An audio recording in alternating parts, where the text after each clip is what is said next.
kalau kayak gini kan, kalau mau menduplikat kunci itu kan kita harus bawa ke tukang kunci. Nah, harus dikikir juga dan butuh keahlian khusus.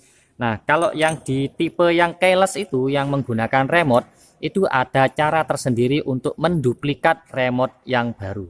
Bagaimana caranya? Simak terus videonya. Nah.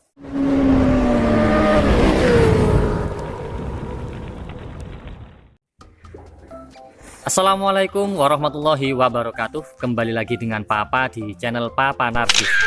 Terima kasih buat teman-teman yang sudah klik video ini. Di depan Papa sudah ada Vario 160 ya guys. Kebetulan di sini remote-nya cuma satu guys. Nah, di sini Papa akan membagikan caranya untuk menduplikat remote baru pada motor Vario 160. Di sini remote-nya di sini hanya ada satu yang aktif. Dan di sini ada remote satu juga. Anggaplah ini remote yang baru ya, dan ini belum nyambung sama motornya.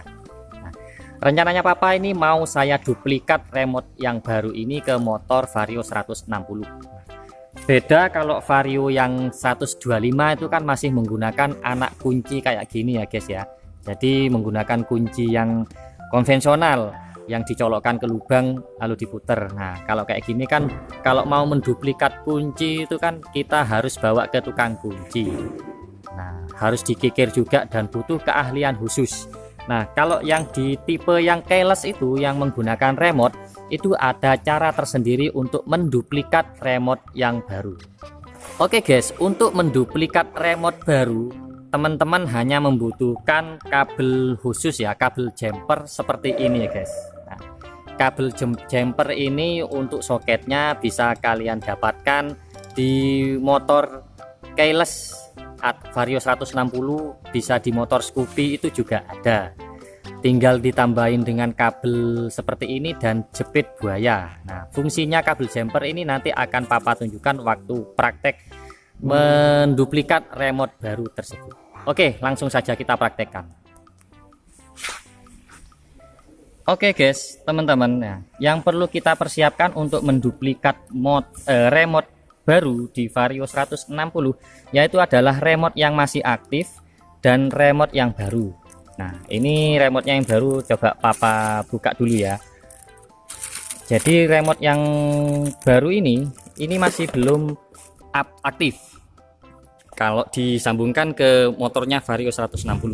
Oke, kita buktikan ini. Kita kalau tekan answer back-nya ini enggak ada respon apa-apa ya. Beda kalau dengan remote yang satunya. Yang ini remote-nya masih aktif. Nah, kalau yang satunya ini masih aktif. Oke, cara untuk menduplikat remote yang baru ini ke motor Vario 160, kita harus menjumper emergency key menggunakan kabel jumper ini guys. Oke, kebetulan di sini sudah Papa buka ya untuk tempat akinya. Nah, ya, oke.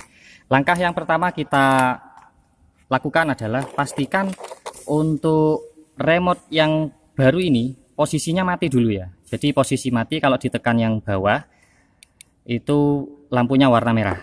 Nah, kalau yang masih aktif ini dimatikan juga nggak apa-apa. Pastikan matikan semua dulu ya. Setelah itu kita sambungkan kabel jumpernya di sini. Nah, setelah tersambung, lalu kita sambungkan ke terminal plus aki. Nah, langkah berikutnya yaitu yang ini yang lama mati ya, ini yang lama juga mati juga ya. Nah, kita nyalakan dulu remote yang sudah terhubung ini guys, yang masih terhubung ya, kita nyalakan dulu sampai remote-nya warna hijau. Setelah itu kita tekan tombol starternya satu kali. Nah, sampai di sini nyala indikator keyless. Setelah nyala indikator keyless, matikan remote yang masih terhubung ini sampai warna merah. Setelah itu kita ambil remote yang baru untuk menduplikatnya, kita nyalakan remote yang baru. Setelah itu, setelah nyala remote yang baru, kita putar knopnya ke on. Maka di sini ada ketipan 4 kali. 3, 4. 1, 2, 3, 4 ya. 1, 2, 3, 4. Nah, setelah nyala 4 kali itu tandanya remote yang baru ini sudah diduplikatkan atau sudah didaftarkan ke motor Vario 160. Langkah berikutnya yaitu matikan knopnya hingga mati speedonya ya. Nah, setelah itu cabut kabel jumpernya. Nah, oke, dari sini untuk proses menduplikat remote baru ini sudah selesai. Oke, kita tes dulu ya. Ini remote yang lama posisinya mati ya, tapi untuk answer box-nya masih tetap nyambung. Artinya remote ini masih nyambung ya. Nah, ini untuk remote yang baru. Nah, remote yang baru ini untuk answer box-nya kita coba. Nah, ini sudah bunyi ya. Nah, itu tandanya remote yang baru ini sudah terdaftar atau sudah terduplikasi ke motor Vario 160. Nyoba kita nyalakan sekarang. Ini sudah nyala ya. Kita tekan knopnya. Nah, sudah bisa nyala. Jadi remote ini sudah duplikat dari remote yang satunya tadi. Oke guys. Jadi untuk menduplikat remote baru kita perlu kabel jumper seperti ini ya. Nah, untuk cara membuat kabel jumper nanti Papa akan buatkan video di video berikutnya. Oke. Oke, itu saja video dari Papa tentang cara menduplikat remote baru pada motor Vario 160. Jika kalian suka dengan video Papa, silakan di like, dan jika dirasa bermanfaat, silakan di share. Terima kasih. Wassalamualaikum warahmatullahi wabarakatuh.